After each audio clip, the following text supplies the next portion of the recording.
Hey, what's up? Joseph here, and today gonna be reviewing the movies that I've recently seen in the past few months using my AMC Stubs app. First one I used was Instant Family, very funny movie that starred Mark Wahlberg and uh, Rose Byrne as two parents who adopt three young children. Hilariously funny. Grossed $81 million and it's called Earnest, Heartwarming Comedy by Critics. And yeah, I love that film. And I'd have to give that a 5 on the stars list, 1 to 5.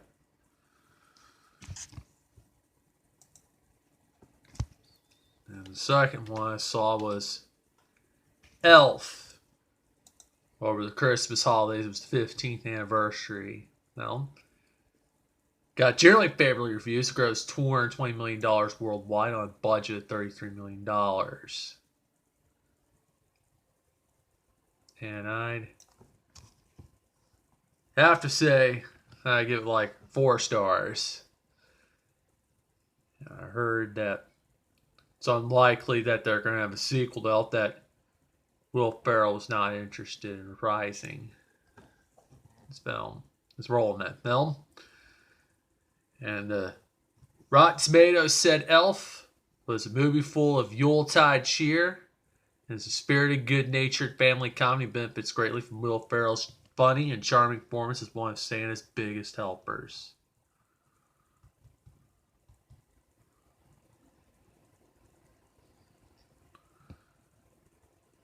Okay. And then I saw Fantastic Beast. The Crimes of Grinderwald. It was a pretty good film. Fantasy film written by J.K. Rowling. You may remember her from Harry Potter. Starred a good cast of Eddie Redmayne, Catherine Waterston, Dan Folger, and Alison Sudol. Even got Johnny Depp in there. I heard it was the 10th highest grossing film of 2018, although it was the lowest of the Wizarding World franchise. Received mixed reviews from critics, and I probably have to give that 4 stars. It was released alongside Instant Family and Widows, and of course I saw 2 of them. And that film was pretty good, although it was the lowest of the trilogy. And next I saw Aquaman, superhero film. It was the 6th installment of the DC Extended Universe, and it starred Jason Momoa, along with Amber Heard, William Dafoe, Patrick Wilson, Dolph Lundgren, Yahya Abdul-Mateen II, and Nicole Kidman. It's the 3rd live-action film featuring Aquaman, preceded by Batman vs. Superman, Dawn of Justice and Justice League. And the first film centered around the character. I heard critical response 64% Rotten Tomatoes based on 316 reviews. I'd say it was a pretty good movie, but I had to give that a 3 stars.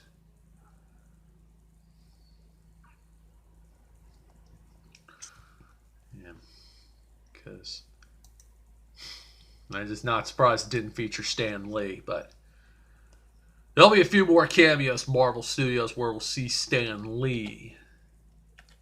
Yeah, because you may know he passed away at the age of 95. We might see him in a cameo in Captain Marvel. I believe he filmed that cameo before he died. Next, saw Bumblebee, spin-off the Transformers film. It was the 6th installment of the live-action Transformers series, and I heard it served as a prequel to the 2007 film Transformers. And that film starred Hallie Steinfeld, John Cena, George Lindenberg Jr., John Ortiz, Jason Drucker, and Pamela Adlon.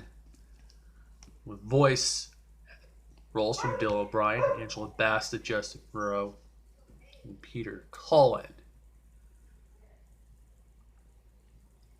The critical response, 93% based on 2 out of 10. Used average rating of 7 out of 10. I'd say I saw it was a pretty good film. And I think I'd give that film 4 stars. And then I saw Holmes and Watson. Another one. Will Ferrell. Starred Will Ferrell and John C. Reilly. Probably remember them from Talladega Nights and Step Brothers. Released Christmas Day. And then I heard I probably have to give that 1 star because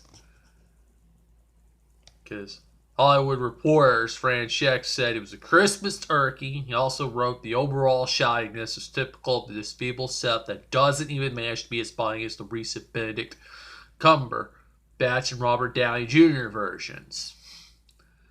As I heard one review said there were a lot of people walking out on this film realizing how bad it sucked. And I'd have to give it 1 star because it was dull.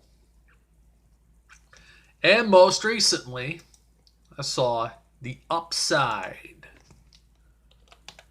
which was released last week. And it was a pretty good movie. Remake of the February 2011 film The Untouchables, which was French, self-inspired by the life of Philippe Pozzo de Borgo.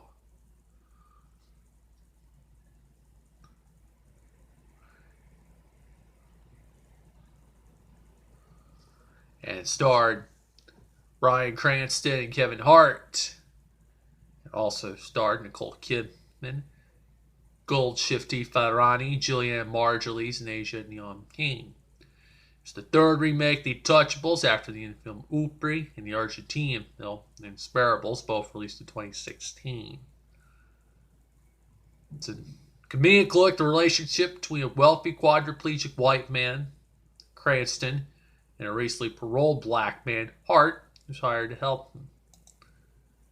It was a pretty funny film. It's a comedy drama. Pretty good movie. I'd have to give it like 3 stars because what Rotten Tomatoes said was preachy, manipulative, and frustrating cliched.